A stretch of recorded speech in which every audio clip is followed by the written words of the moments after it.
ዮሐንስ ራእይ ከምዕራፍ 6 ጀምሮ ምናልባት እስከ 20 ድረስ ያለው ፓርት አንድ አይነት ፓርት ነው ማለት አንድ አይነት ሐሳብ ያለው ፓርት ነው። እግዚአብሔር ይቀጣል፣ ይፈርዳል፣ ይቆጣል፣ በእቅዱ ጠላቶች ላይ፣ በቤተ ክርስቲያን ጠላቶች ላይ፣ ንስሐ በማይገቡት ላይ፣ በአመፀኞች ላይ ፍርዱን ያሳልፋል የሚል ሐሳብ የያዘ ክፍል ነው። ግን በተለያየ መንገድ ነው የሚገልጠው።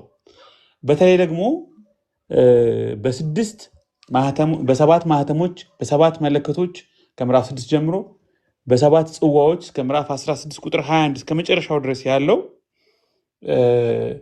ተያያዥነት ያላቸው በጣም ልዩ ሊትሬቸር የታየበት የእግዚአብሔርን ፍርድ፣ የእግዚአብሔርን ቅጣት፣ የእግዚአብሔርን ማስጠንቀቂያ የሚያስተላልፉ ግን ሶስት ባለሰባት እርግማኖች ወይም ተከታታይ የሚመስሉ አንዱ ከአንዱ ቀጥሎ የሚመጣ የሚመስል ግን ያልሆነ ጡዘትን የሚያሳዩ ያልኳችሁ እንደ ስፓይራል አይነት የሆኑ ሪካፕቹሌት የሚያደርጉ እንደ አጉሊ መነጽራዊ እድገት ያላቸው ቴሌስኮፒክ ፕሮግሬሽን ወይም ሪአይተሬሽን አላቸው ያልኳችሁ ተያያዥነት ያላቸው የሚመስሉ ግን ልዩነት ያላቸው ደግሞ አንዱ በአንዱ ላይ እየተመረኮዘ እንደ ዶሚኖ ኢፌክት ለአንዱ አንዱ ጉልበት እየሰጠው እርስ በርሱ የተያያዘ አይነት ነገር ነው እና ግን ዲስክሪፕቲቭ ሳይሆኑ ኢምፕሬሽኒስቲክ ናቸው፣ ሳይንቲፊክ ሳይሆኑ ፖኤቲክ ናቸው፣ ቅኔያዊ፣ ዘይቤያዊ፣ ምስጢራዊ ነገሮች ናቸው፣ ምስላዊ ነገሮች ናቸው። ሊትራሊ የምናያቸው ነገሮች አይደሉም። እነዚህ ሰባት ፍርዶች፣ ማህተሞች፣ መለከቶች፣ ጽዋዎች የሚሉ ነገሮች በቀጥታ ሪጅድ ሆነን ቃል በቃል የምንተረጉማቸው ቅደም ተከተላዊ የሆኑ ፍርዶች አድርገን አንውሰድ። ግን ንስሐ በማይገባው ዓለም ላይ ሜሲያኒክ ወዮ ነው ያልኳችሁ። የመሲሐዊ ጥሪ በእግዚአብሔር ላይ ያመፀው ዓለም ይመለሳል ወይ? ለንስሐ ዕድል ያገኛል ወይ? የሚጠብቀው ቅጣት፣ የሚተላለፈው ቅጣት፣ እግዚአብሔር ይቆጣል፣ እግዚአብሔር ይቀጣል፣ እግዚአብሔር ይፈርዳል፣ እግዚአብሔር እርግማኖችን ፍርዶችን ያሳልፋል። ግን የመከራዎቹ ዓላማ ለቅጣት ለማስጠንቀቅ ነው፣ ለማጥፋት አይደለም፣ ለመመለስም ነው። ተስፋም አላቸው። ፍርዶቹ የመጨረሻው ፍርድ ወደ መጨረሻው ፍርድ የሚያንደረድሩ ናቸው። ማለት እስካሌት የሚያደርጉ የሚመስለው ለዛ ነው። ወደ ኮንሱሜሽኑ ፍርድም ኮንሱሜት ይሆናል ወደ መጨረሻው ፍርድ። እንዲሁም ወደ መጨረሻው ልክ ባለፈው የባቢሎን መውደቅ የመጨረሻው ፍርድ መገለጥ የአዲስቱን ኢየሩሳሌም እውነታ ያፋጥናል፣ አዲስቱን ኢየሩሳሌም ይገልጣታል፣ የእግዚአብሔርን ዕቅድ ኮንሱሜት ያደርገዋል እንዳልነው አይነት ነገር ነው። አንዳንድ መከራዎች እንደዚህ ነው፣ ክፉዎችን ለመቅጣት ለማስጠንቀቅ ቢሆንም የእግዚአብሔርን ደግሞ ታሪክን እንዲዘጋ ታሪክ እንዲቋጭ እግዚአብሔር መሳሪያ አድርጎ የሚጠቀምባቸው የእርሱ መሳሪያዎች ናቸው። ልክ እንደ ግብፅ መቅሰፍቶች የቅርጽ ተመሳሳይነት ያላቸው እስራኤላውያን በፈርዖን የተቀበሉትን ስቃይ አሁንም በሮም አገዛዝ ስር ያሉ ቅዱሳን ሰባቱ አብያተ ክርስቲያናት በዛ ዙሪያ ያሉ ቸርቾች የገጠማቸው አይነት ነገር እና እግዚአብሔር ጣልቃ ገብቶ ዓለሙን የሚፈርድበት የሚቀጣበትን መንገድ መገለጦች ናቸው። በመሃላቸው አልፎ አልፎ ኢንተርሉዶችም አሉ፣ ወይም እንደ መሸጋገሪያ የሚመስሉ ነገሮችም አሉ። ስለዚህ ከአራቱ ፈረሰኞች ነው የጀመርነው። በአራቱ ፈረሰኞች ወይም አራቱ ማህተሞች ሲፈቱ የሚከሰቱ ለምሳሌ ኮንከረሩ ቀስተኛው ፓርቲያኖች ናቸው፣ የሮም ጠላቶች ናቸው። እስከ ኤፍራጥስ ወንዝ ድንበር አፈግፍገው ኤፍራጥስን ከተሻገሩ ሮም በቃ አደጋ ላይ ትወድቃለች ማለት ነው እና ከኤፍራጥስ እስከ ኢንድስ ወንዝ ድረስ ግዛታቸውን አስፍተው በቀስት በኮርቻ ላይ ተቀምጠው የሮምን ኢምፐረሮች የሮምን ፓክስ ሮማና በተለይ የኦግስተስ ኦክታቪያንን አዋጅ እውን እንዳይሆን ኢንጆይ እንዳያደርጉት ስጋት፣ ጥያቄ ምልክት፣ ደስታቸውን፣ ሰላማቸውን ጥያቄ ምልክት የሚከቱና ትሩ ሴኪዩሪቲ በዛ ኢምፓየር ላይ የኢኮኖሚ ልዕልና እንደሌለ የሚያስጠነቅቁና አመፀኛው፣ ጉልበተኛው፣ ትዕቢተኛው እግዚአብሔርንና የእግዚአብሔርን ሕዝብ የሚያሳቅቀው በእግዚአብሔር እቅድ ላይ በእግዚአብሔር ሕዝብ ላይ ፈተናን መከራን የሚያመጣው ዓለም ኪንግደም በእግዚአብሔር ጣልቃ ገብነት እንደሚታሰብና ጠላቶችን ከሌላ አቅጣጫ እንደሚያስነሳበት እግዚአብሔር የቅጣት አሰራር እንዳለው ያንን የሚያሳይ ፈረስ ነው። ሚሊተሪ ኮንከስትን የሚያሳይ ፈረስ ነው ብለናል። እና እነዚህ ፓርቲያኖች በጣም ፎርሚደብል ኢነሚስ ኦፍ ሮም ብያቸዋለሁ። ብዙዎቹ እነ ሲዩቴኔስ እነ ጆሲፈስም ስለነሱ ብዙ ጽፈዋል። ስለ ጦርነታቸውም ብዙ ነገር ጽፈዋል።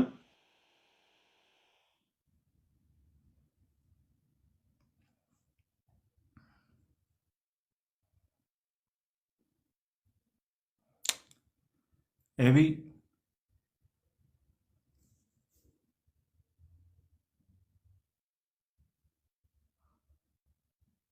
አቤክስ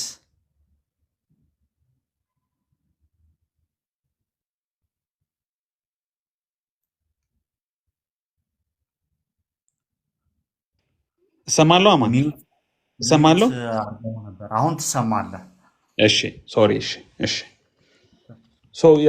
የሰባቱን ማህተሞች በተለይም የመጀመሪያዎቹን ስድስቱን የነጩን ፈረስ በብዛት በተለያየ መንገድ የሚተረጎመው እሱ ነው። ግን በአጠቃላይ አራቱ ፈረሰኞች ላይ ወይም የመጀመሪያዎቹ ሁለተኛ፣ ሶስተኛና አራተኛው ማህተሞች ላይ የምናየው ጦርነትን፣ የኑሮ ውድነትን፣ ህመምን፣ ሰላም የሌለበት እነዚህ ነገሮች እግዚአብሔር በዛ ኢምፓየር ላይ ብቻ ሳይሆን በዓለም ላይ እግዚአብሔር እንዴት እንደሚጠቀምባቸውና ፍርዱን እንደሚያሳልፍ የሮምን ትዕቢት ኢጎ ሁሉ ጥያቄ ምልክት ውስጥ የሚከት ባለፈው ሂመን ኢኖቬሽን ሁሉ ምን ያህል ለዓለም ስጋት እንደሆነ የቪየትናምን ዋርም አንስተን ነበረ፣ የኦፕንሃይመርንም አንስተን ነበር። ዓለም አሁን በዓለም ላይ ያለው ብዙ ነገር ወደ ንስሐ እንዲገባ ዓለሙ ወደ ንስሐ እንዲገባ እንዲመለስ እግዚአብሔር የሚጠቀምበት መንገድ እንደሆነ በተለይም እነዚህን ሀሳቦች አንስተናል ባለፈው ሳምንት። ስለዚህ በዋናነት ከምዕራፍ 6 ጀምሮ በተለይ እስከ ምዕራፍ 16 ቁጥር 21 ድረስ ያሉት እነዚህ ማህተሞቹ፣ መለከቶቹና ጽዋዎቹ ቃል በቃል የሚተረጎሙ በቅደም ተከተል የሚተረጎሙ ሳይሆኑ ፖኤቲክ የሆኑ ዘይቤያዊ ምሳሌያዊ የሆኑ ግን የእግዚአብሔርን ቅጣት፣ ፍርድ፣ ተግሳጽ የሚያስተላልፉ በዓለሙ ላይ በኢንዲቪጁዋልም ይሁን በኮርፖሬት በግለሰቦችም ይሁን በተቋማት በመንግስታት ደረጃ እግዚአብሔር በዓለም ውስጥ ጣልቃ ገብቶ እቅዱን ለመፈጸም ፍትሁን ለማጽናት እንደገና እዛ በቅዱሳኑ ጸሎት እንዳየነው እግዚአብሔር የቅዱሳኑን ጸሎት እንደሚመልስ ኃጢአትን፣ ክፋትን፣ አመፀኛውን፣ ልበደንዳናውን ዝም ብሎ እንደማያልፈው ማሳያ ሆኖ የፍትህ ሁሉ ማረጋገጫ ሆኖ ቀርበዋል። ዛሬ የምናየው ከምዕራፍ 8 ጀምሮ ያለውን ፓርት ነው። ምዕራፍ 8 የተወሰኑ ክፍሎችን ላንብብላችሁ። መጀመሪያ በተለይ ከቁጥር 1 እስከ 5 እስከ ምዕራፍ 10 ነው ዛሬ የምንሄደው። ከ11 ጀምሮ ያሉት ለብቻቸው 11፣ 12፣ 13 ለብቻቸው እናጠናቸዋለን። በጣም ቆንጆ ምዕራፎችም ስለሆኑ ማለት ግልጽ የሆኑ ምዕራፎች ስለሆኑ ምዕራፍ 8 የሰባተኛውን ማህተም ሐሳብ ነው የሚያነሳው። በእግዚአብሔር ፊት የሚቆሙ ሰባቱን መላእክት አየሁ። መጀመሪያ ግን ሰባተኛው ማህተም በፈታ ጊዜ እኩል ሰዓት የሚሆን ዝምታ በሰማይ ሆነ። ይህ ሁሉ ፍርድ፣ ይህ ሁሉ ቅጣት ከተላለፈ በኋላ ብዙ ጊዜ ሰባተኛው ማህተም፣ ሰባተኛው መለከት፣ ሰባተኛው ጽዋ በሚከፈትበት ጊዜ ለየት ያለ ነገር ይሆናል። በተለይም ቁጥር 5 ላይ ያለው አይነት ነጎድጓድ ድምፅ፣ መብረቅ፣ መናወጥ፣ ሌሎችም መለከቶቹም ሲጠናቀቁ ጽዋዎችም በጣም ሪትሚክ የሆነ አጻጻፍ ስልት ነው ያለው። ስለዚህ የሰባተኛው ማህተም በፈታ ጊዜ እኩል ሰዓት የሚያህል ዝምታ በሰማይ ሆነ። በእግዚአብሔርም ፊት የሚቆሙትን ሰባቱን መላእክት አየሁ። ሰባትም መለከት ተሰጣቸው። ሌላም መልአክ መጣና የወርቅ ጥና ይዞ በመሰዊያው አጠገብ ቆመ። በዙፋኑም ፊት ባለው በወርቅ መሰዊያ ላይ ለቅዱሳን ሁሉ ጸሎት እንዲጨምረው ብዙ ዕጣን ተሰጠው። የዕጣኑም ጢስ ከቅዱሳን ጸሎት ጋር ከመልአኩ እጅ በእግዚአብሔር ፊት ወጣ። መልአኩም ጥናውን ይዞ የመሰዊያውን እሳት ሞላበት፣ ወደ ምድርም ጣለው። ነጎድጓድና ድምፅም መብረቅም መናወጥም ሆነ ይላል። ይቺ 5 ቁጥር በጣም ፓወርፉል የሆነ ሜሴጅ ያላት ከመወዳቸው የዮሐንስ ራእይ ክፍሎች ውስጥ አንዷ ናት። የጸሎት ኃይል ነው ምላት ይቺ ፓርት the efficacy of saints prayer ምን ያህል የቅዱሳን ጸሎት በስራዋ ምን ያህል ኃይል እንደምታደርግ በእግዚአብሔር ዘንድ የቅዱሳን ጸሎት ልመና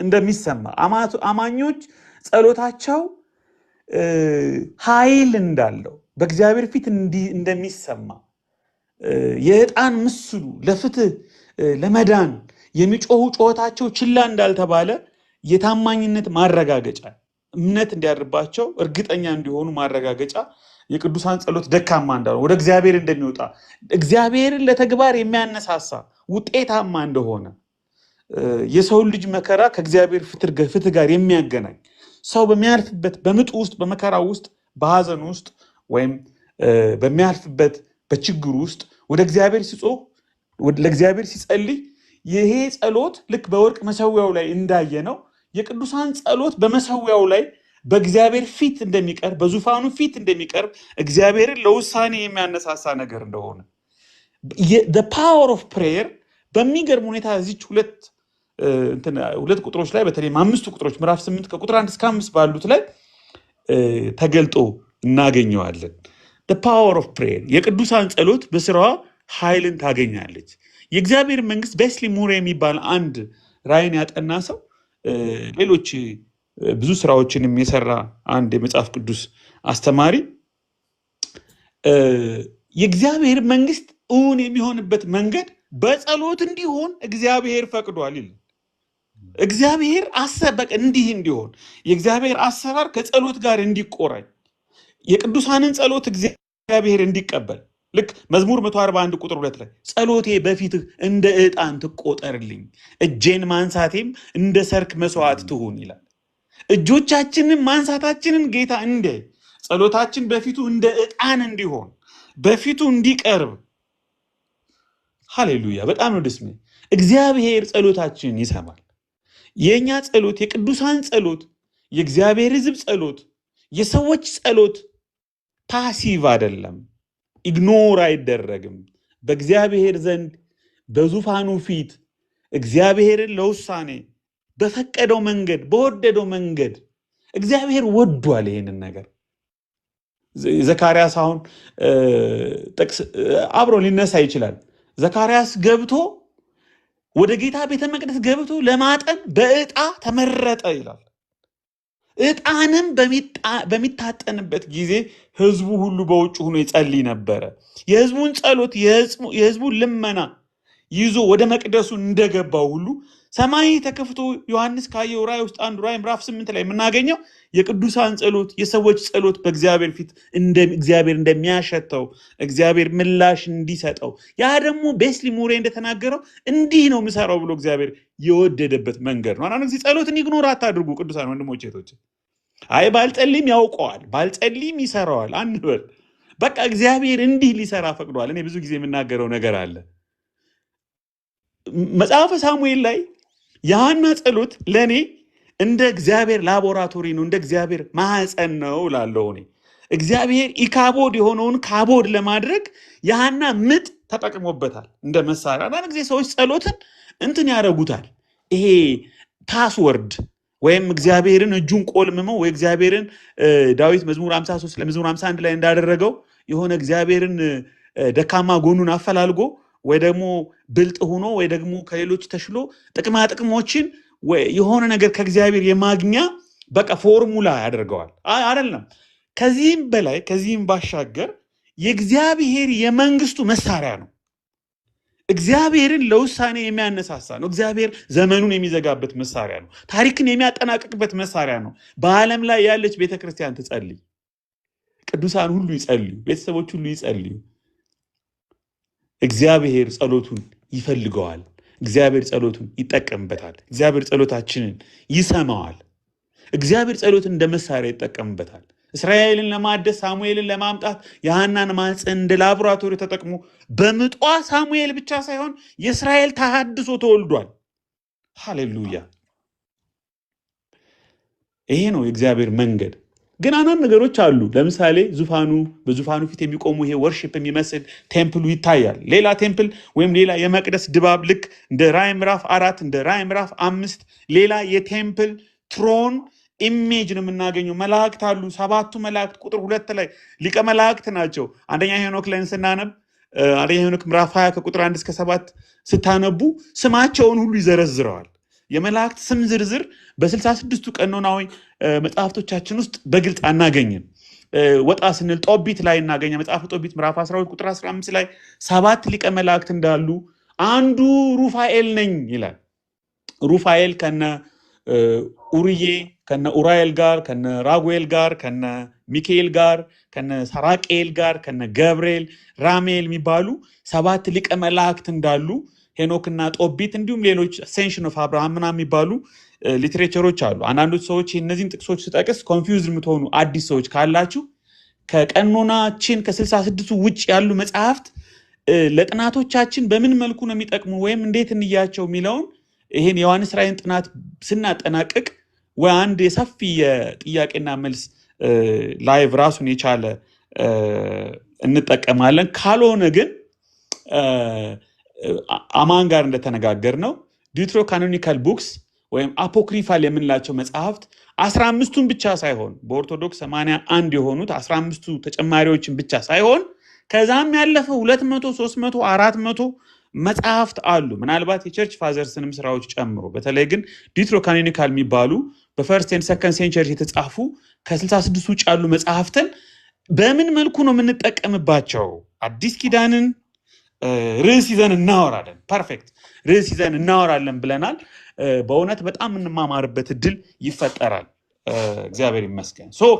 እነዚህ 7ቱ መላእክት በጸሎቱ በቅዱሳን ጸሎት ዙሪያ አሁን አንዳንድ ሰዎች ይሄንን መላእክት የቅዱሳንን ጸሎት ወይም ይሰማሉ ወይም መልስ ይሰጣሉ ወይም በእነሱ በኩል ብንሄድ ስማቸው እንኳን እዚያ አልተጻፈም፣ በእነሱ በኩል ብንሄድ እዛ ቅድሚያ እናገኛለን፣ ወረፋው ላይ ያስቀድሙናል ምናምን አይነት እሳቤ ይህ መጽሐፍ ቅዱሳዊ ነው። ዮሐንስ ራዕይ ይሄን አይደግፍም። እኔ ያነበብኩት አንጅሊዮሎጂ ፔፐርም አለኝ። የምትፈልጉ ስለ ኤንጅልስ የቢብሊካል አንጂኦሎጂ ወደ 17 ገጽ የሚሆን ብሉይ ኪዳን አዲስ ኪዳንንና ሌሎች ያልኳችሁን ሰከንድ ቴምፕል ጁዊሽ ሊትሬቸሮችን ጨምሬ የሰራሁት አንድ ሴሚናር ፔፐር አለ። የምትፈልጉ ሰዎች በነገር ወንጌላውያን ላይ ፒዲኤፉን አስቀምጣለሁ፣ ማንበብ ትችላላችሁ።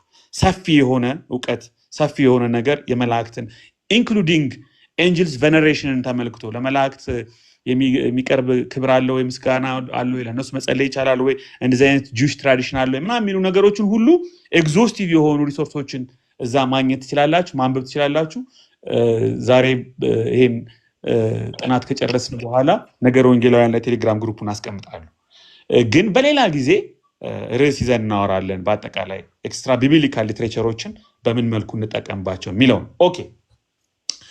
ስለዚህ እነዚህ መላእክት ባሉበት በእግዚአብሔር ዙፋን መቅደስ ፊት የቅዱሳን ጸሎት በመከራ የሚያልፉ የ7ቱ አብያተ ክርስቲያናት በዚህም ዘመን በየትኛውም ዘመን ያሉ ሰዎች ሁሉ እኛም አሁን የምንጸልዩ ጸሎት ሁሉ የት ነው መጨረሻው? እግዚአብሔር ምን ይሰማዋል? እግዚአብሔር ምን ይሰማው? እግዚአብሔር እንዴት ነው የሚመልሰው? እንዴት ነው የሚመልሰው? ጸሎታችን የት ነው የሚሄደው? እግዚአብሔር ይሰማል ወይ? እግዚአብሔር ከዙፋኑ መልስ ይሰጣል ወይ? እግዚአብሔርን ያንቀሳቅሳል ወይ? እግዚአብሔር ምላሽ እንዲሰጥ ያደርገዋል ወይ ለምትሉ ሰዎች ይሄው ራዕይ ምዕራፍ 8 ከቁጥር 1 እስከ 5 መልስ ይሰጥበታል። እግዚአብሔር ዘንድ ይደርሳል፣ ዙፋኑ ዘንድ ይደርሳል። እኔ ጸጥታው ይገርመኛል። ጸጥታ አለ። ራዕይ ምዕራፍ 8 ቁጥር 1 7ኛው ማኅተም በፈታ ጊዜ እኩል ሰዓት የሚያህል ዝምታ በሰማይ ሆነ። ዝምታ በሰማይ ሆነ። በሰማይ ያለው ዝምታ አምላኪዎቹ በእግዚአብሔር ፊት እንዲቀርቡ ይጋብዛል ይላል አንድ ሰው። አንድ ጊዜ በጸሎት ውስጥ በእግዚአብሔር ዙፋን ፊት ስንቀርብ በእግዚአብሔር ዙፋን ዘንድ ሊደረግ የሚገባ ጸጥታ፣ ዝምታ። አንዳንድ ቸርቾች ላይ እንደ ልምድ ይሁን አንዳንድ ያህል እስኪ በቃ አሁን ተጸልየዋል፣ እስኪ ዝም በሉና በልባችሁ እስኪ ከእግዚአብሔር ደግሞ ስሙ ይላሉ። አንዳንድ ጊዜ እንደዛ ይላሉ። ከእግዚአብሔር ደግሞ ስሙ። እስኪ ውስጣችሁን ደግሞ አዳምጡ። አይ ቲንክ ቆንጆ ኤክስፒሪየንስ ነው ይመስለኝ። ግን በጣም ይሄ ዲቫይን ኤለመንት ይመስለኛል። የእግዚአብሔር ሀሳብ ይመስለኛል። ሉዓላዊነቱን፣ ኃይሉን፣ የእግዚአብሔርን ሀሳብ ጸጥ ብሎ እግዚአብሔርን መስማት። አንዳንድ ጊዜ ስንጸልይ ዝም ብለን ነው የምንለፈልፈው። ዝም ብለን ነው የምንናገረው። ያለ ረፍት ነው የምንናገረው። ምንጸልየውን አናቅም። ፎከስድ የሆነ ፕሬር። አንዳንድ ጊዜ እርዝመቱን ነው የምናየው። 3 ሰዓት 4 ሰዓት መጸለያችን፣ 3 ቀን ጾም ጸሎት፣ 1 ወር ጾም ጸሎት፣ 21 ቀን መያዛችንን፣ 7 ቀን መያዛችንን የምናስበው። እንደዛ አይደለም መሆን ያለበት። ጸሎታችን አንዳንድ ጊዜ በጥሞናም መሞላት አለበት፣ በእርጋታም መሞላት አለበት። እሺ እኛ ወደ ውስጥ እንድንገባ፣ ወደ ውስጥ ገብተን እግዚአብሔርን ለመስማት እንድንችል፣ ራሳችን ለማየት እንድንችል መንፈስ ቅዱስ ደግሞ ይናገረናል። ውስጣችንን እንድናይ እድል ሊሰጠን ይችላል። በእርግጥ እዚህ ጋር ያለው ዝምታ ምን ያህል የእግዚአብሔር ፍርድ የሚፈጽመው ፍርድ ምን ያህል ከባድ እንደሆነ፣ ምን ያህል ከባድ አስጨናቂ እንደሆነ እንድናጤነው፣ ክብደቱ እንዲሰማን፣ ፔኑ እንዲሰማን እንደዛ የሚያደርግ ወደ ውስጥ ሰርጾ የሚገባ በዝምታ የሚመሰል የእግዚአብሔርን ትዕግስትም የሚያንጸባርቅ ለንስሐም ጊዜ የሚሰጥ ራስን ወደ ማየት ወደ ውስጥ እንድናይ ውስጥ ተመልካች የሚያደርግ የዝምታ ታይም ነው። ባለፈው እንደተናገር ነው ፓወርፉል ነገሮችን ታላላቅ ነገሮችን ብቻ አይደለም። ሰዎች በጣም ብዙ ነገር ነው የምንናገረው፣ ብዙ ነገር ነው የምናስበው፣ እናስረዝማለን። ፈሪሳውያን እንደተባሉት ጸሎትን እናስረዝማለን። ግን እንደዛ መሆን አሁንም የሰማዕታት ልመና ባለፈው ራዕይ ምዕራፍ 6 ላይ እንዳገኘ ናቸው። አሁንም የሰማዕታት ልመና አለ። አሁንም የነሱ ጸሎት አለ። አሁንም የነሱ ጥያቄ አለ። መከራን የሚተገሱ ማህበረሰቦች፣ በግፍ በጭቆና የሚያልፉ፣ በበደል የሚያልፉ፣ በወንድሞች በእህቶች በአሳዳጆች በብዙ ጭንቀት በብዙ መከራ ውስጥ የሚያልፉ ሰዎች አሁንም ቢሆን የነሱ ጸሎት፣ አሁንም ቢሆን የነሱ ልመና ይቀርባል በእግዚአብሔር ፊት። የቅዱሳን ህመም የእግዚአብሔርን ጣልቃ ገብነት የሚያስከትል እግዚአብሔር ጣልቃ እንዲገባ እግዚአብሔር መልስ እንዲሰጥ ጸሎት እንደነገርኳችሁ ነው። የእግዚአብሔር መሳሪያ ነው። ልክ የሐና ጸሎት የእግዚአብሔር ማህፀን የእግዚአብሔር ላቦራቶሪ ሆነ። ኢካቦድን ወደ ካቦድ ቀየረው እንዳልኳችሁ። ከሷ የግል ጥያቄ ያለፈ የኔሽንን ሪስቶሬሽን ያመጣ ሳሙኤልን ከዳን እስከ ቤርሳቤ ለ50 ዓመት አንድም ቀን ሳይፎርሽ በሰውና በእግዚአብሔር ፊት እንዲያገለግል ዳዊትን እንዲቀባ የታደለ የተመረጠው ነብይ የመጣው በሐና ምጥ ነው፣ በሐና ጸሎት ነው። እግዚአብሔር በተጠቀመበት በዛ የጸሎት መሳሪያ ነው። ጸሎት የሚናቅ ነገር አይደለም። ጸሎት በጣም ፓወርፉል ነገር ነው። በእግዚአብሔር ዙፋን የሚታይ እግዚአብሔርን የሚያንቀሳቅስ እግዚአብሔር የሚጠቀምበት መሳሪያ ነው። ወገኖች ጸልዩ። ሌላ ምንም አይባል፣ መጸለይ ነው። ጌታ ይርዳን። ጸሎትን እንድንወርድ ጌታ ይርዳን። የጸሎት ሰዎች፣ በመሰዊያው ፊት የማንታጣ ሰዎች እንድንሆን ጌታ ይርዳን። ይሄ በጣም ዝም ብሎ ሲሊ የሆነ ትራዲሽናል ክርስቲያን፣ በጣም ዲቮሽናል የሆነ ሰው፣ በጣም ዝም ብሎ ሃይማኖተኛ ሰው ምናምን የመሆን አይነት ሐሳብና ዝንባሌ አርጋችሁ ብቻ አትቁጠሩት። ይሄ በጣም የህይወታችን በጣም ፓወርፉል ፓርት ነው። የህይወታችን ወሳኝ ክፍል ነው። ይሄ የክርስትናችን ዋነኛው ክፍል ነው። እቺ ምዕራፍ 8 ከቁጥር 1 እስከ 5 ምናነባት የምትሰብኩ ሰዎች፣ መጽሐፍ ቅዱስ የምታስጠኑ ሰዎች፣ ትምህርት የምታዘጋጁ ሰዎች እቺን ፓርት እንደ መጽሐፍ ቅዱስ በሐሳብ አንጓዎች እንደ ሸንኮራ አገዳ በሐሳብ አንጓዎች የተከፋፈለ ነው ብያችኋለሁ። አንድ ዩኒት ኦፍ ቶት አድርጋችሁ ልትሰብኳት ልታስተምሯት ትችላላችሁ። እቺን ክፍል ለብቻዋ አጥብቤ ለመናገር የፈለግኩት ለዛ ነው። ከቁጥር 9 ጀምሮ ሙሉ ምዕራፍ 9ንም ከምዕራፍ 8 ከቁጥር 9 እስከ ሙሉ ምዕራፍ 9 ድረስ ደግሞ ያለው እነዚህ መቅሰፍቶቹ፣ እርግማኖቹ፣ አሁን 7ቱ መለከቶች እንደገና አንድ ባንድ ሊነፉ ነው። መለከቶች ሊነፉ ነው እና ዝም ብለን ስናነበው የእግዚአብሔር የተለያየ አይነት መከራ፣ ፈተና በዚህ በአመፀኛው በእግዚአብሔር አጌንስት በቆመው ዓለም ላይ እንዴት ኤክስኪዩት እንደሚሆን መልከ ብዙ የሆነ ዘግናኝ የሆነ ለምሳሌ ቁጥር 11 ላይ ምዕራፍ 8 ቁጥር 11 የውሃው ሲሶ መራራ ሆነ ይላል። ልክ በግብፅ እንደምናገኛቸው አይነት ፍርዶች እና ወዮላቸው በምድር ላይ ለሚኖሩ ወዮላቸው በምድር ላይ ለሚኖሩ ወዮላቸው ይላል። በምድር ላይ ለሚኖሩ ወዮላቸው ቁጥር 13 አምስተኛው መልአክ በሚነፋበት ጊዜ ራዕይ ምዕራፍ 9 ከሰማይ ወደ ምድር ወድቆ የነበረ ኮከብ አየሁ። የጥልቁም ጉድጓድ መክፈቻ ተሰጠው። እነዚህ የአንበጣዎቹ ከጢሱ የሚወጡ ቀያይ አንበጣዎች እነዚህን ዲስፐንሴሽናሊስቶች በተለይ የአሜሪካ ኮንሰርቫቲቭ ዲስፐንሴሽናሊስቶች እነዚህ እንደ ብላክ ሃዋክ ኬንያ እንደተመታችሁ ሶማሊያ እንደተመታችሁ አይነት ሄሊኮፕተር የሆነ በጣም ዋር ምናምን አድርገው ይተረጉሙታል። ግን ሰምሃው እንደዚህ አይነት ምንም ፍንጭ እዚህ ክፍል ላይ አናገኝ። እንደ ግብፅ ያሉ መቅሰፍቶች ሲናን የሚያስታውስ ቀስ በቀስ የሚደርስ የሚከናወንን ፍርድ ምድርን፣ ባህርን፣ ወንዞችን፣ ሰማይን ሁሉ የሚያካትት ኔቸርን በክሬሽን በፍጥረት ላይ ሉዓላዊ የሆነው እግዚአብሔር ፍርዱን ለማስፈጸም እቅዱን ለማስፈጸም ታሪክን ለመዝጋት መንግስቱን እውን ለማድረግ ኮንሱሜት ለማድረግ ፍጥረት ላይ ሁሉ ሉዓላዊ ስለሆነ እንዴት ያንን ተጠቅሞ ፍርዱን እንደሚያሳልፍ ያም ሆኖ ግን የመጨረሻው ቁጥር ራዕይ ምዕራፍ 9 የመጨረሻው ቁጥር ይሄ ሁሉ ፍርድ ላያቸው ላይ ዘንቦ ንስሐ ግን አልገቡም ይላል። ንስሐ አልገቡም። የሰው ልጅ ምን ያህል በሚያሳዝን ሁኔታ ስተቦርን እንደሆነ ደረቅ እንደሆነ የማይደነግጥ እንደሆነ በግልጽ የሚያሳይ ክፍል ማለት ራዕይ ምዕራፍ 9 እንደገና በልሁ በትዕቢቱ በክፋቱ በግትርነቱ ይቀጥላል። ብዙ ሰው አስከፊ የሆኑ ፍርዶች ተመልክተው አጋንንታዊ የሆኑ ወረርሽኞች ሰፊ የሆኑ ሞትን ጠፈርን ሁሉ ዩኒቨርሱን ሁሉ ያካተተ ፍርድና ጥፋት በዓለም ላይ በሰዎች ላይ እየዘነበ ይህን ሁሉ ቢመለከቱ ከኃጢአታቸው አይመለሱም ይላል ራዕይ ምዕራፍ 9 ቁጥር 21። በእነዚህም መቅሰፍቶች ያልተገደሉት ራዕይ ምዕራፍ 9 ቁጥር 20 የቀሩቱ ሰዎች ለአጋንንትና ያዩ ወይም ይሰሙ ወይም ይሄዱ ዘንድ ለማይችሉ ከወርቅና ከብር ከናስ ከድንጋይ ከእንጨት ለተሰሩ ጣዖቶች እንዳይሰግዱ ስለ እጃቸው ስራ ንስሐ አልገቡም። በጣም አሁን ይህን ጥቅስ እዚህ አትገምቱት። ጣዖትን የሚያመልኩ ከናስ ከድንጋይ ከወርቅ ከብር ከእንጨት ያዩ ወይም ይሰሙ ወይም ይሄዱ ዘንድ ለማይችሉት ይላል ለአጋንንት ይላል የሚሰግዱ ይሄን የሚያመልኩ ሰዎች የሁሉ ፍርድ እንኳን እየተላለፈ ከስራቸው ንስሐ ሊገቡ አይፈልጉም። እንደውም ጀስቲፋይ ያደርጋሉ። በምን ጀስቲፋይ እናድርግ ይላሉ።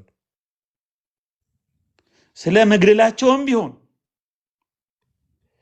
መግደላቸውም ቢሆን ወይም ስለ አስማታቸው ወይም ስለ ዝሙታቸው ወይም ስለ ስርቆታቸው ንስሐ አልገቡም። ቁጥር 21 stubbornness vivid illustration of human stubbornness ምን ይሻላል? ዘጸአት ምዕራፍ 7 ይላችኋል። ከምዕራፍ 7 እስከ 12 ያ ሁሉ መቅሰፍት 10 መቅሰፍቶች በግብፅ ላይ በተደጋጋሚ ቢዘንቡ እግዚአብሔር ክንዱን ተአምራቱን በድንቆች በተአምራቶች ቢያሳይም የፈርዖን ጠንካራ ልብ ግን ፈቀቅ አለ። ይሄ የፈርዖን ልብ ብቻ አይደለም፣ የብዙዎቻችን ጌታ ብቻ የስጋ ልብ ይስጠን።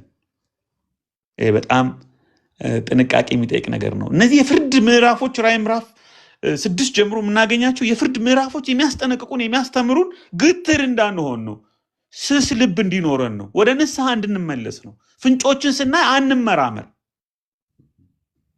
ጀስቲፋይ አናድርግ፣ ስተቦርን አንሁን። ወንድማችን ሲገስጸን እንስማ፣ ቃሉ ሲገስጸን እንስማ። የበለዓምን እብደት አህያዋ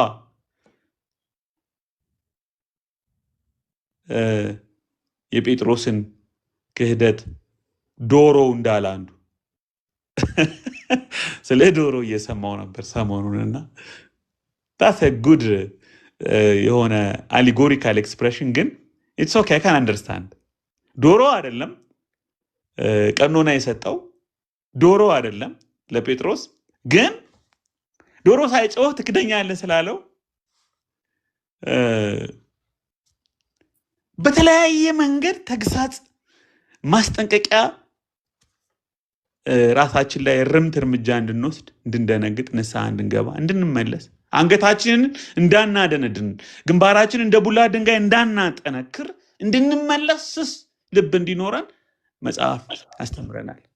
ጌታ እንደዚህ አይነት ስስ ልብ ይስጠን። እኔ የሁል ጊዜ ጸሎቴ ነው። እንደግማለን፣ የሰዎችን ስህተት እንደግማለን። ስለ ሩዋንዳ ዘር ጭፍጨፋ እናነባለን፣ ብዙ በጣም ሰምተናል። በቃ 3 ወር ባልሞላ ጊዜ ውስጥ ከ800,000 በላይ ሰዎች ምን ያህል የሰው ልጅ በቃ ክብሩ እንደተዋረደ ብዙ ነገር እንሰማለን። በጣም ብዙ ስለ ናዚ ጭፍጨፋ 1949 እስከ 39 1939 እስከ 1945 በ6 ዓመታት ውስጥ በ5 ዓመታት ውስጥ በሂትለር በዘረኝነት የዓለምን ቅርጽ የቀየረ የዓለምን ቅርጽ 1945 ጦርነቱ የተጠናቀቀበት የሁለተኛው የዓለም ጦርነት 1939 የተጀመረበት ምናልባት ከ1914 ከፈርስት ወርልድ ዋር እንጀምር እንችላለን። የዓለምን ቅርጽ የዓለምን ፖለቲካ ኢቭን የቤተክርስቲያንን ባይዘዌ አገልግሎት ቅርጽ የቀየረ በቤተክርስቲያን ላይ አኩራፊዎች እንዲፈጠሩ፣ ጨለምተኞች፣ ኤቲስቶች እንዲበዙ ምክንያት የሆኑ ያ ሁሉ ዘግናኝ ጭፍጨፋ በጀርመን፣ በአውሮፓ፣ በምዕራብ አውሮፓ፣ በምስራቅ አውሮፓ ተስፋፍቶ ሲካሄድ ያን ሁሉ ታሪክ ያን ሁሉ ፊልም አይተን ሌላ ሶስተኛ የዓለም ጦርነት ካልደገምን እንላለን። እንደ አቅማችን ከቤታችን እንጀምረዋለን። እንደ አቅማችን ከጓደኝነት እንጀምረዋለን። እንደ አቅማችን በሀገራችን እንጀምረዋለን። ያን የሩዋንዳ ጭፍጨፋ አይተን ለዘረኝነት አንደነግጥም፣ አንፈራውም። ምን ሊያመጣ እንደሚችል ምን አይነት የእግዚአብሔር ቁጣ ሊቀሰቅስ እንደሚችል ሲሶውን የውሃውን ሲሶ መራራ የሚያደርግ የምድርን ሲሶ የሚያቃጥለውን ክፉውን የእግዚአብሔርን ተግሳጽ አንፈራውም። በጭራሽ በእሳት እንጫወታለን። ኢሳያስ እንደዚህ ይላል፣ ለምን ዳግመኛ ትመታላችሁ? ለምንስ በአመፅ ትጸናላችሁ? ራሳችሁ በሙሉ ታሟል እንዴ? ልባችሁ ሁሉ ታውኳል እንዴ? ይላል። ከእግር ጥፍራችሁ እስከ ራስ ጠጉራችሁ ጤና የላችሁም እንዴ? ይላል ኢሳያስ ምዕራፍ 1 ቁጥር 5 ጤና ታማችኋል እንዴ? ለምን ዳግመኛ በኢየሱስ ስም ዳግመኛ አያግኘን፣ ዳግመኛ አንመታ። ሌላ ቦታ የሆነው እኛ ጋር ይሁን፣ እኛ ጋር የሆነው ሌላ ጋር ይሁን፣ ድሮ የሆነው አሁን አይሁንብን። ኤርምያስ ምዕራፍ 5 ቁጥር 3 እግዚአብሔር ሆይ ዓይኖችህ እውነት አይመለከቱምን? አንተ መታሃቸው፣ እነርሱ ግን አልተሰማቸውም። አደቀቅሃቸው፣ እነሱ ግን አልታረሙም። ፊታቸውን ከድንጋይ ይልቅ አጠነከሩ፣ በንስሐ ለመመለስ አልፈለጉም። ኦ ማይ ጋድ! ምን አይነት ስተቦርነስ ነው በሰው ማንነት ውስጥ ያለው! ጌታ በእውነት የስጋ ልብ ይስጠን፣ ለስላሳ ልብ ይሰጠን፣ የሚደነግጥ የንስሐ ልብ ይስጠን።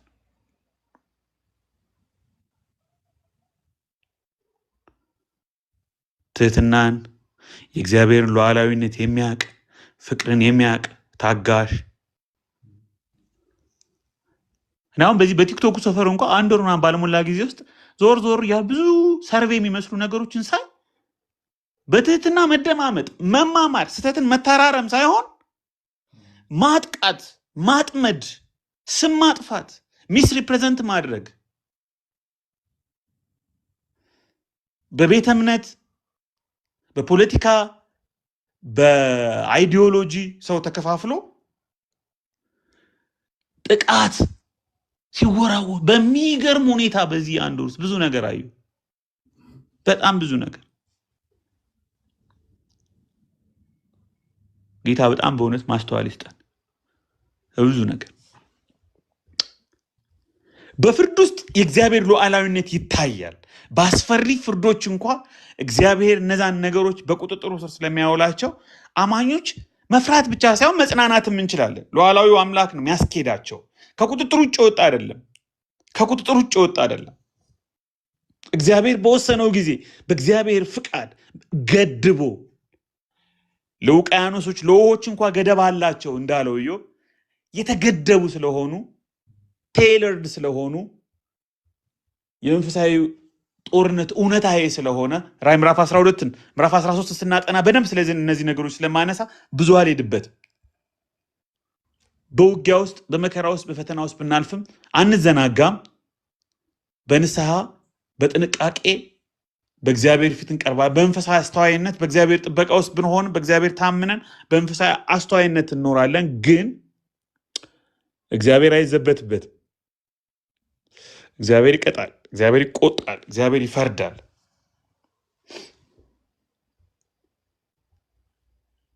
ይሄ ነው ምዕራፍ 9 ላይ በጣም የምናገኘው። በጣም ምዕራፍ 9 ላይ ታሪካዊ ነገሮችን ባለፈው ስነገርኳችሁ ትንሽ ልጨምርላችሁ።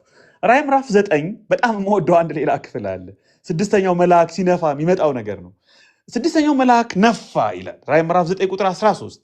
በእግዚአብሔር ፊት ካለ በወርቅ ከተሰራ መሰዊያ ቀንዶች አንድ ድምፅ ሰማሁ። መለከት ያለውን ከስድስተኛው መልአክ በታላቁ ወንዝ በኤፍራጥስ የታሰሩትን አራቱን መላእክት ፍታቸው አለው። የሰዎችንም ሲሶ እንዲገድሉ ለሰዓቱና ለቀኑ ለወሩም ለዓመቱም ተዘጋጅተው የነበሩ አራቱ መላእክት ተፈቱ። የፈረሰኞቹም ጭፍራ ቁጥር 1000 ጊዜ 1000። ይህን ፈረስ አስታወሳችሁ? ራዕይ ምዕራፍ 6 ላይ ያለው ነው። የፈረሰኞች ጭፍራ 1000 ጊዜ በቁጥራቸው ፈረሰኞች በእነርሱ የተቀመጠው እንዲህ በራእይ አየሁ። እሳትንና ያክንት ዲን የሚመስል ጥሩር ነበራቸው። የፈረሶቹም ራስ እንዳንበሳ ራስ ነበር። ካፋቸው እሳትና ጢስ ዲን ወጣ። ብላችሁ ሚሊየን ታውዘንድ ሲሆኑ ፈረሶችን፣ ቀስተኞችን፣ እሳት የሚተፉ ቀስቶችን የሚወረውሩ ፈረሰኞችን በጦር እንትን ውስጥ አውድ ውስጥ አስቧቸው። ዲን እሳትን ካፋቸው በወጡት በእሳትና በጢሱ በዲኑ በእነዚህ 3 መቅሰፍቶች የሰዎች ሲሶ ተገደለ። የፈረሶቹ ስልጣን በአፋቸው ጅራታቸው እባብን ይመስላልና ራስም አላቸው፣ በእነርሱም ይጎዳሉ። ይሄ በጣም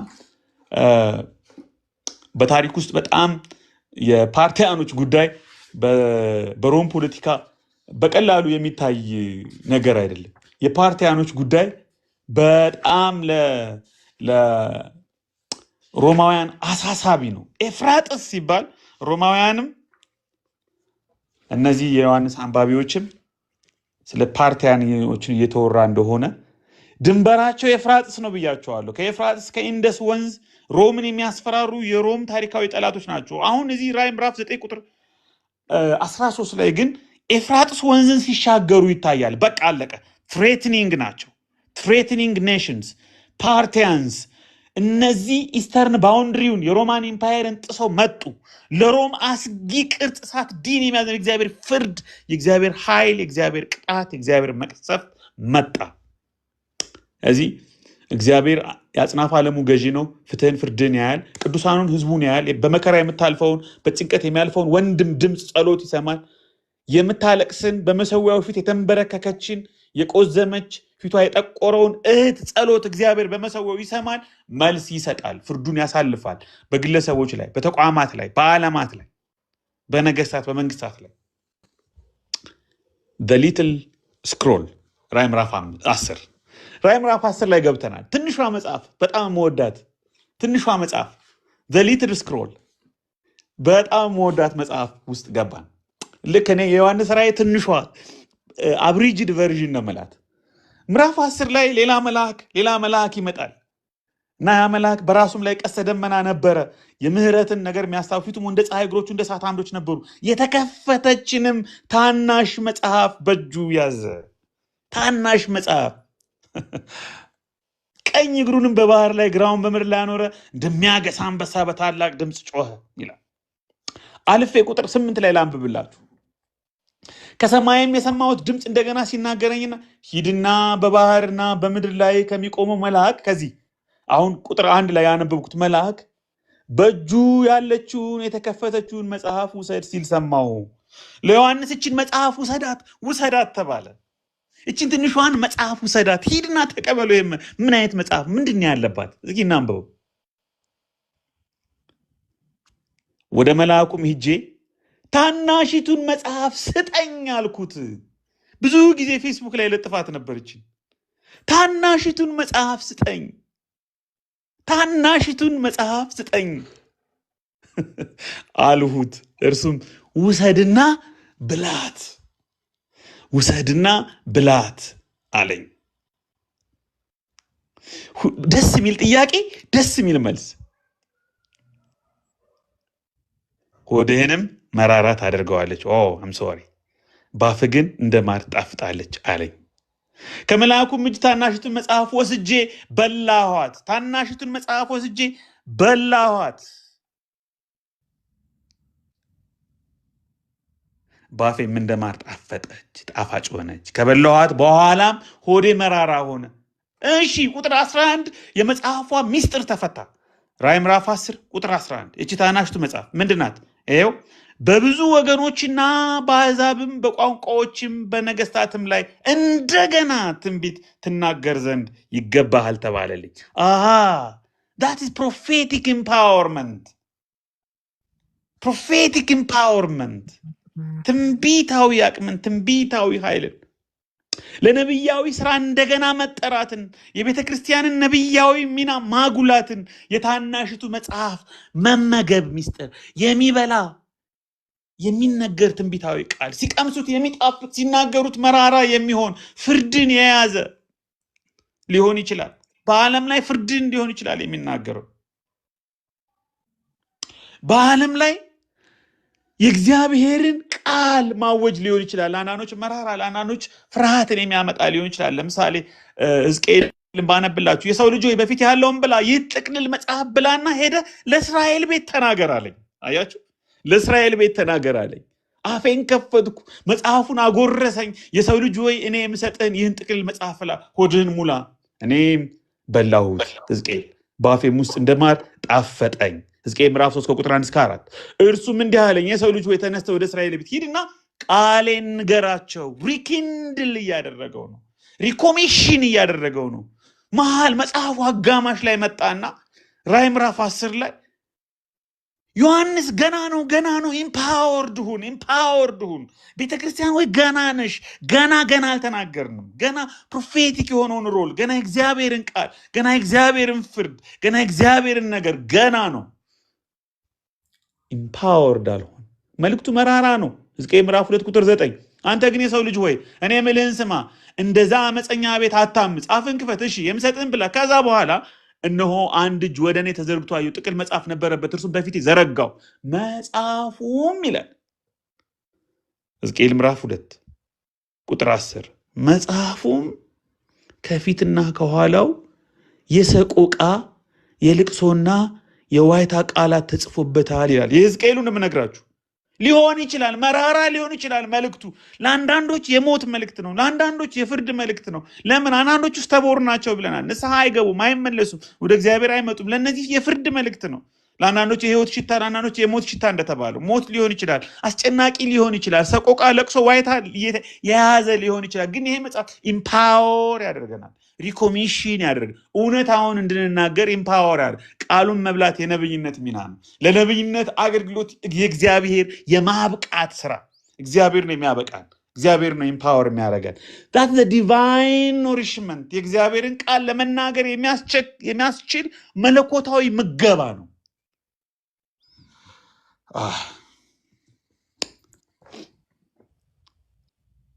አያችሁ፣ አሁን እግዚአብሔር ካልመገበን፣ ከእግዚአብሔር ካልተመገብን፣ በእግዚአብሔር ቃል ካልተሞላን፣ ኢምፓወርድ ካልሆን፣ ኖሪሽድ ቸሪሽድ ካልሆን በእግዚአብሔር ነገሮች የእግዚአብሔርን ቃል ለመናገር ፕሮፌቲክ ሮል አይኖረንም። ይሄ ዮሐንስ ራዕይ ምዕራፍ 1 እና 2 ላይም እንደገና ትንቢታዊ ሐሳቡ ይመጣል፣ እናነሳዋለን። ይሄ ዮሐንስ ራዕይ ምዕራፍ 10 በታናሽቱ መጽሐፍ ታናሽቱን መጽሐፍ ስጠኝ አልሁት። ኮሜንት ላይ ጻፏት፣ ታናሽቱን መጽሐፍ ስጠኝ አልኩት። ታናሽቱን መጽሐፍ ስጠኝ አልኩት። ኢምፓወር የምታደርገውን ዲቫይን መና፣ ስካቶሎጂካል መና፣ እግዚአብሔር ታሪክን በሚፈጽምበት ስራው ሪኮሚሽን የሚያደርግን ይህንን መና፣ ይህንን አቅርቦት፣ የእግዚአብሔርን አቅርቦት ትንቢታዊ ምናችን የሚያጎላ አቅም የሚሰጥ ጌታ ታናሽቱን መጽሐፍ ይስጠን።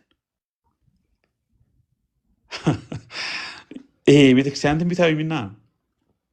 ዮሐንስ ራዕይ መጽሐፍም ሊሆን ይችላል እኮ ትንቢታዊ ቃሉ። ወንጌል ሊሆን ይችላል እኮ ትንቢታዊ ቃሉ። ማህተሙ ሊሆን ይችላል እኮ ትንቢታዊ ቃሉ። በኋላ ምዕራፍ 12 ላይ የምናገኘው አብሮ ተዋጊዎች የምንሆንበት የመንፈሳዊ ውጊያው አካላት አንድ ጊዜ መንፈሳዊ ውጊያ ራዕይ ምዕራፍ 12-13 ስንመጣ እናወራበታለን በደንብ ስለ መንፈሳዊ ውጊያ። መንፈሳዊ ውጊያን አንድ ጊዜ እኛ ጸልየን እግዚአብሔር የሚፈጽመው ብቻ ይመስላል። በጣም ብዙ ነገሮች በቤተክርስቲያን ውስጥ ብለንት ዱልዱም ሆነዋል። ብዙ ትምህርቶች፣ ብዙ ስብከቶች ቃሉን በተለያየ መንገድ ዝም ብለን ያነሳን ስለምናገር ብዙ ትምህርቶች፣ ብዙ የእግዚአብሔር ሐሳቦች ኦፍ ትራክ ሆነዋል። የአብሮ ተዋጊነት የመንፈሳዊ ጦርነት ሚናችንን አቅም እንዲያገኝ ውጤት እንዲያመጣ አስሚታ ያለው መንፈሳዊ ጦርነት መንፈሳዊ ውጊያ ላይ እንድንሳተፍ እንዲኖረን ዲቫይን ኖሪሽመንትን ዲቫይን ኤምፓወርመንትን ሪኮሚሽንድ መደረግን ታናሽቱ መጽሐፍ ትሰጣለች። ታናሽቱ መጽሐፍ ትሰጣለች። ምዕራፍ 10 ላይ ፕሮፌቲክ ሮል አለ። ምዕራፍ 11 ላይ ምስክሮች ነን። ምዕራፍ 12 ላይ አብሮ ተዋጊዎች ነን። ከምዕራፍ 11 ጀምሮ ኔክስት ዊክ እንቀጥላለን። ትንሽቱ መጽሐፍ መብላት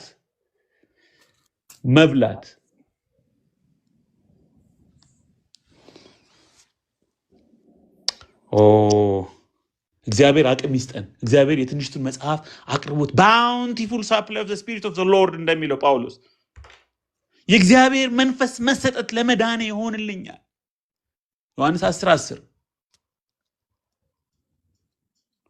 ባውንቲፉል አበንደንት የሆነ የእግዚአብሔር ህይወት የክርስቶስ ህይወት ኢምፓወርመንት ዲቫይን ኢምፓወርመንት ያስፈልገናል። ይህን ቸልንለው በፍጹም አይገባም።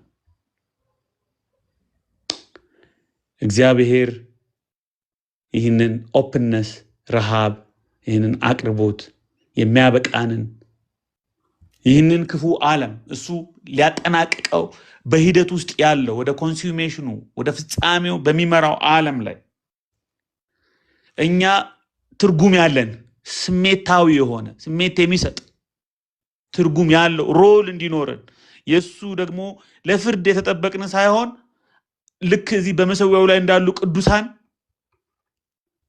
እንደውም የእግዚአብሔርን ጀስቲስ የሚያጠይቅ የእግዚአብሔር አብሮ ተዋጊነት ሚና እንዲኖረን ፕሮፌቲክ ሮላችንን ዊትነሳችንን ራዕይ ምዕራፍ 11 የሚቀጥለው ሳምንት ራዕይ ምዕራፍ 11 ብቻ ነው የምናጠራ። 11ን ከአንድም ሁለት ጊዜ ደጋግማችሁ አንብቡት። ለሚቀጥለው ሳምንት በተለያየ ቨርዥን አንብቡት። ምን ያህል ዊትነስ ምስክር መሆን ምስክርነት የመንፈሳዊ ውጊያ አንዱ መሳሪያ እንደሆነ ያሳያል። እግዚአብሔር ይርዳን። ታናሽቱን መጽሐፍ ስጠኝ አልኩት፣ እርሱም ውሰድና ብላት አለኝ። ከመልአኩም እጅ ታናሽቱን መጽሐፍ ወስጄ በላኋት። ሃሌሉያ! የእግዚአብሔር ስም የተባረከ ይሁን።